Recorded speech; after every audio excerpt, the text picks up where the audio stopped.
হযরত ইব্রাহিম আলাইহিস সালাম, তাকে আমরা সকলেই আমরা চিনি, একজন বিখ্যাত আমাদের নবী হযরত ইব্রাহিম আলাইহিস সালাম। তো তিনার বাবা আজার, তার নাম ছিল আজার। তো তিনার বাবা কি করত? মূর্তি তৈরি করত, নিজের হাতে মূর্তি বানাতো এবং ওই মূর্তির পূজা করত। তো এরপরে কি হলো, একদিন হযরতে ইব্রাহিম আলাইহিস সালাম, তো তিনাকে কিছু মানুষ এসে বলছে যে হে ইব্রাহিম, তুমি শোনো, আমাদের একটা অনেক দূরে পূজার অনুষ্ঠান আছে, তো সেই অনুষ্ঠানে তোমাদেরকে যেতে হবে, তোমাকেও আমরা নিয়ে যাব সাথে। তখন হযরত ইব্রাহিম আলাইহিস সালাম বললেন, কারণ ইব্রাহিম আলাইহিস সালাম তিনি মূর্তি পূজাকে তিনি ঘৃণা করতেন, তিনি নিজেকে ভয় করতেন যে মূর্তি পূজা কি জিনিস, তারা আল্লাহকে বাদ দিয়ে কার পেছনে তারা মাথা নত করে। ইব্রাহিম আলাইহিস সালাম অনেক ঘৃণা করতেন, ভয় করতেন। এরপরে ইব্রাহিম আলাইহিস সালামকে একদিন কি করলো, সেই দলের মানুষে মিলে তাকে বলল যে হে ইব্রাহিম, তোমাকে আমরা একটা অনুষ্ঠানে নিয়ে যাব।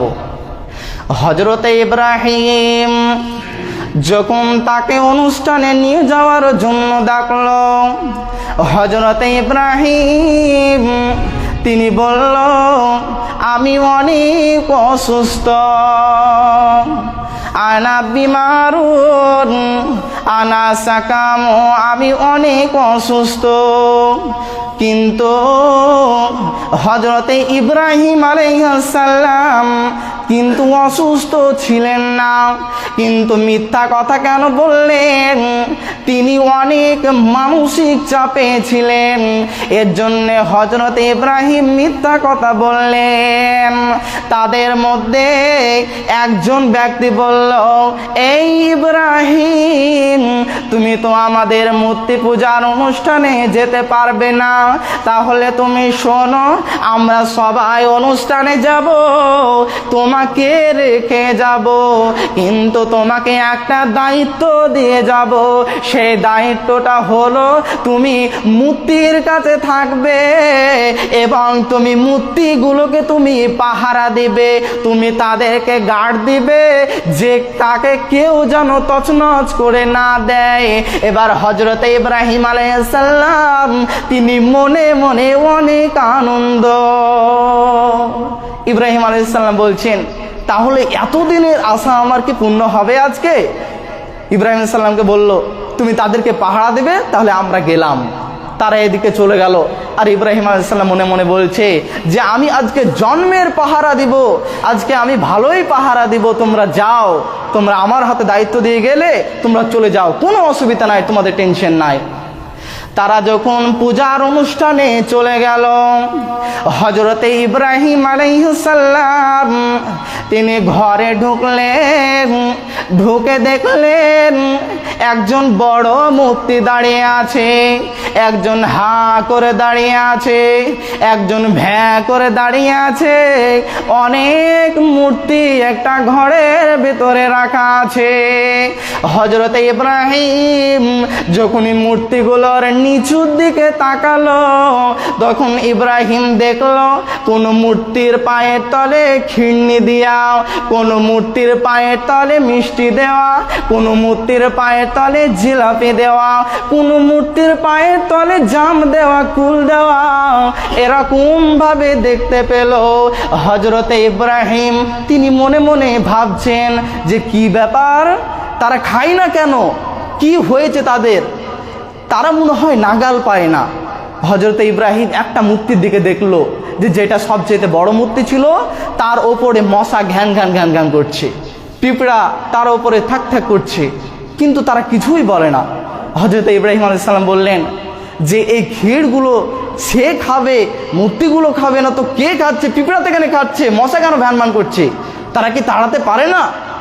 তখন ইব্রাহিম আলাইহিস সালাম এক কাজ করলো, সে মনে মনে ভাবলো যে আমি একটু তাদের মুখের কাছে তুলে ধরি, তাহলে তারা হয়তো খেয়ে নেবে।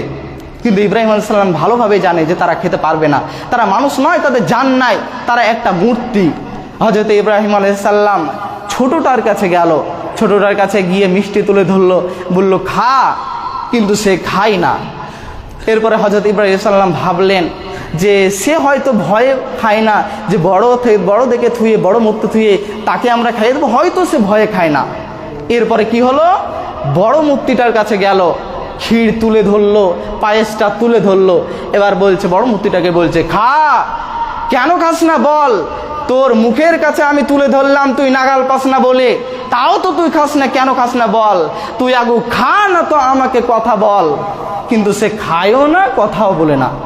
এরপরে কিছুক্ষণ পর কি হলো, ইব্রাহিম আলাইহিস সালাম হাতে করে তুলে তুলে তুলে ইব্রাহিম আলাইহিস সালাম কিন্তু রেগে গেলেন।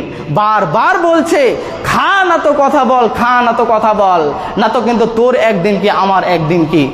আজকে কেউ নাই তোকে বাঁচাবার, শুধুমাত্র আমি ছাড়া তোকে বাঁচাবার কেউ নাই। তুই যদি খেতে পারিস তোকে আমরা কিছুই বলবো না। কিন্তু তারা খায় না। ইব্রাহিম আলাইহিস সালাম রেগে যে তাকে এক চড় মেরে দিলে। এরপরে সব মূর্তিটাকে চেষ্টা করে দেখলো, কেউ কিন্তু খেতে পারে না। সকল মূর্তিকে চড়িয়ে চড়িয়ে চড়িয়ে তাদেরকে হিলিয়ে দিল। কোনো কোনো মূর্তি পড়েও গেল।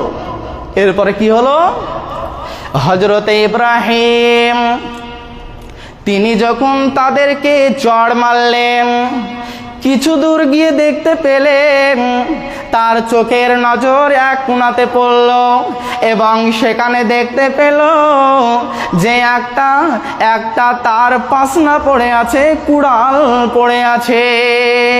এবার ইব্রাহিম আলাইহিস সালাম কি তাদেরকে এবার থুবে। ইব্রাহিম আলাইহিস সালাম কুড়ালগুলোকে নিয়ে তছনছ করে দিল, ভেঙে খান খান করে দিল। ছোট থেকে ভাঙতে আরম্ভ করেছে, যত মূর্তি ছিল সব মূর্তিকে ভেঙে দিল, কিন্তু কোনো মূর্তি বাঁচাতে পারল না, নিজেকে রক্ষা করতে পারল না। এবার মূর্তি দেখে বলল যে তোরা যে স্রষ্টা, তোদের পূজা করে, তোদের পেছনে মাথা নত করে, কিন্তু তোরা তো তোদেরকে মারছি, তোরা তো নিজেকে রক্ষা করতে পারিস না, আর তোরা তাদেরকে কি রক্ষা করবি বল? তাদেরকে বলছে তোরা বল। তাদের মুখে কোনো কথা নাই। ভাঙতে ভাঙতে ভাঙতে সকল মূর্তিকে ভেঙে দিল, খান খান করে ভেঙে দিল। এটা আল্লাহ তাবারক ওয়া তাআলা কুরআন পাকের মধ্যে তিনি এই ঘটনাগুলো তুলে ধরেছেন, এই ইতিহাসগুলো তুলে ধরেছেন। এরপরে কি করলো, হযরত ইব্রাহিম আলাইহিস সালাম এই কুড়ালটাকে নিয়ে যখন বড়টার গায়ে যখন চুপাতে যাবে, যখন বড়টাকে মারতে যাবে, ঠিক ওরকম সময় যখন তার গায়ে অর্ধেক যখন মারতে আরম্ভ করলো, হঠাৎ তার মনে একটা বুদ্ধি এলো যে বড়টাকে ভাঙানো যাবে না। এগুলো কুরআনে পাওয়া যায়। আপনারা কুরআন তাফসীর পড়বেন, আপনারা সেখানে পাবেন। যখন কুড়ালটাকে নিয়ে যখন বড়টাকে মারতে আরম্ভ করতে লাগলো, মারতে যেতে যেতে আর মারলো না।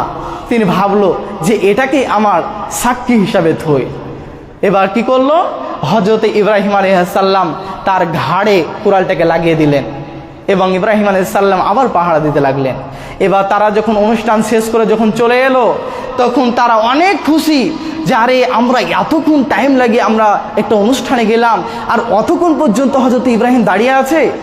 তারা অবাক এবং তারা মনে মনে অনেক খুশি। এরপরে যখন তারা ঘরে ঢুকলো, তাদের ঘরে ঢুকে তাদের মাথা খারাপ হয়ে গেল, মাথায় রক্ত উঠে গেল, আর বলছে ইব্রাহিম বল, তোকে আমরা এতদিন মূর্তি কেউ ভাঙেনি, তোকে আজকে আমরা পাহারা দিয়ে গেলাম, আর তুই কে ভাঙলে বল? হযরত ইব্রাহিম বলছে এই বড় মূর্তিটাই ভেঙেছে, ওই বড় বেটাটাই ভেঙেছে। ইব্রাহিম আলাইহিস সালাম তাদেরকে বলল যে এই বড় বেটাটাই ভেঙেছে, এই বড় বেটাটা ভেঙে ঘাড়ে পাসনা ঝুলিয়ে নিয়েছে, কুড়াল ঝুলিয়ে নিয়েছে, এই বড় বেটাটাই ভেঙেছে। তখন তাদের মধ্যে থেকে একজন বলল, ইব্রাহিম তুই কি বলছিস? তুই কি জানিস না যে এনারা কথা বলতে পারে না, এনারা নড়তে পারে না, চড়তে পারে না, কিন্তু তাদেরকে কিভাবে সে আবার ভাঙবে? তখন এবার ইব্রাহিম আলাইহিস সালাম তাদেরকে বললেন যে তারা বলছো নড়তে পারে না, কথা বলতে পারে না, আর তোমরা তার কেন ইবাদত করো, তার পেছনে কেন তোমরা মাথা নত করো বলো তো? তখন কিন্তু তারা খেপে গেল। এরপরে কি বলল, হযরত ইব্রাহিমকে বলল, হে ইব্রাহিম, তোর আমরা আমরা খবর নিচ্ছি। এরপরে নমরুদকে বলে দিল, নমরুদ চলে এলো এবং ইব্রাহিমকে ধরে নিল। ইব্রাহিমকে বলছে, ইব্রাহিম রে তুই বল কেন ভাঙলি, বল তুই বল কেন তুই ভেঙে খান খান করে দিলি বল। তখন হযরত ইব্রাহিম বলছে, এই বড় বেটাটাই ভেঙেছে। নমরুদ বলছে, তুই কি আমার সঙ্গে ইয়ারকি মারছিস? তুই জানিস না আমি কে? আমি হলাম রব, আমি হলাম রব। তখন ইব্রাহিম বলল, তুমি কিসের রব? আমার রব যিনি এক, যিনি ওয়াহদাহু লা শারীক। এরপরে নমরুদ খেপে গেল। নমরুদ বলল, তুই দেখ আমি একটা মানুষকে কিভাবে মেরে ফেলতে পারি, আর একটা মানুষকে কিভাবে জিন্দা করতে পারি, একটা মানুষকে কিভাবে মৃত্যু থেকে বাঁচিয়ে নিতে পারি। এরপরে কি হলো, হযরতে ইব্রাহিমকে দাঁড়িয়ে নমরুদ দুইটা মানুষকে দাঁড় করালো। একটা মানুষকে খুন করে দিল, একটা মানুষকে মৃত্যুবরণ করিয়ে দিল, আর একটা মানুষকে মারতে মারতে মারতে আর মারলো না। এরপরে বলল, ইব্রাহিম রে তোর চোখের সামনেই দেখলি আমি হলাম রব, আমি একটা মানুষকে মেরে দিলাম, আর একটা মানুষকে আমি মারতে মারতে আমি নিজে বাঁচিয়ে নিলাম। হযরত ইব্রাহিম বললে, সত্যি তো, আপনি তো রবের মতোই নাকি? তখন ফের তিনি বলছেন যে হ্যাঁ, আমি তো একজন রব, আমার ইবাদত করবি আর তাদেরকে পূজা করবি, তাদের পেছনে মাথা নত করবি। এই কথা যখন বলল, হযরত ইব্রাহিম মেনে নিতে পারলো না। তারপর এবার হযরত ইব্রাহিম আলাইহিস সালাম এবার নমরুদকে একটা কথা বলল যে, হে নমরুদ, তোমাকে আমি আল্লাহ বলে মেনে নেব, কিন্তু তোমাকে একটা কথা বলতে হবে, একটা প্রশ্ন জবাব দিতে হবে, একটা কাজ আমাকে করে দেখাতে হবে। তুমি তো নিজে রব, তুমি তো বলছো যে আমি রব, তাহলে তুমি এক কাজ করো, প্রতিদিন পূর্ব দিকে সূর্য ওঠে আর পশ্চিম দিকে সূর্য ডুবে। তাহলে তুমি এক কাজ করো, তুমি আজকে তুমি সামনে কালকে তুমি কি করবে, তুমি আপনার পূর্ব দিকে সূর্য না উঠিয়ে পশ্চিম দিকে সূর্য উঠিয়ে দাও, তাহলে আমি ভাববো যে হ্যাঁ তুমি একজন রব, এটা আমি ভেবে নেব। সে কি আর পারে? কিন্তু ইব্রাহিম আলাইহিস সালাম জানতো যে সে পারবে না। এরপরে সে বলেছে, এরপরে কি হলো, হযরতে ইব্রাহিম যখন এই কথা বলল, নমরুদের গা জ্বলে পুড়ে ছারখার হয়ে গেল। ইব্রাহিমের মুখ লাল হয়ে গেল যে আমার মুখের উপরে এখনো পর্যন্ত কেউ কথা বলতে পারে না, আর এই মালটা কিভাবে আমার মুখের উপরে কথা বলছে। এরপরে কি করলো, একটা আগুন জ্বালালো। ওই আগুনের ওপরে ইব্রাহিমকে ভালোভাবে তার মাজাটা বেঁধে নিল, দড়িয়ার মধ্যে ভালোভাবে শক্ত করে বেঁধে নিল। এরপরে তাকে আগুনে ফেলে দিল। আগুনে ফেলার পর এমন কি নীতি হলো, আগুনে তাকে যখন ফেলে দিল, সবাই দেখছে ইব্রাহিম এবার মরে ছাই হয়ে যাবে। কিন্তু যখনই তাকে আগুনের মধ্যে ফেলে দেওয়া হলো, দড়িয়া যত বাঁধা ছিল, তার শরীরে যত দড়ি বাঁধা ছিল, দড়িগুলো পুড়ে ছাই হয়ে ঝরে ঝরে ঝরে পড়ে গেল। কিন্তু হযরত ইব্রাহিম হাসছে আর আগুনের উপরে খেলা করছে। এরপরে বলছে, তারা বলছে, নমরুদ বলছে যে কি ব্যাপার, কি হলো, সে আগুনের উপরে কিভাবে হাঁটতে পারছে। ফেরাউন নমরুদ সে অবাক হয়ে গেল। এরপরে কি হলো, এবার হযরতে ইব্রাহিম আলাইহিস সালাম বলল যে আমার রব হলো আল্লাহ, এই রবই আমাকে এখান থেকে রক্ষা করেছে, তোমরা আমার রক্ষা করার কেউ নয়। যখন এই কথা বলল তখন আবার তারা রেগে গেল। তারপরে এরপরে আরও তাকে কত শাস্তি দিয়েছে, এই কথাগুলো যদি বলতে যায়, যদি এই শাস্তির কথাগুলো যদি বলতে যায়, আলোচনা করতে যায়, তাহলে অনেক সময় হয়ে যাবে। পরিশেষে আমি আল্লাহর কাছে দোয়া করব, হে আল্লাহ গো, আমরা যেন শিরিক মুক্ত আমরা জীবন কাটাতে পারি। সকলে বলুন আল্লাহুম্মা আমিন। হে আল্লাহ গো, আমাদের জানা অজানা আমরা কত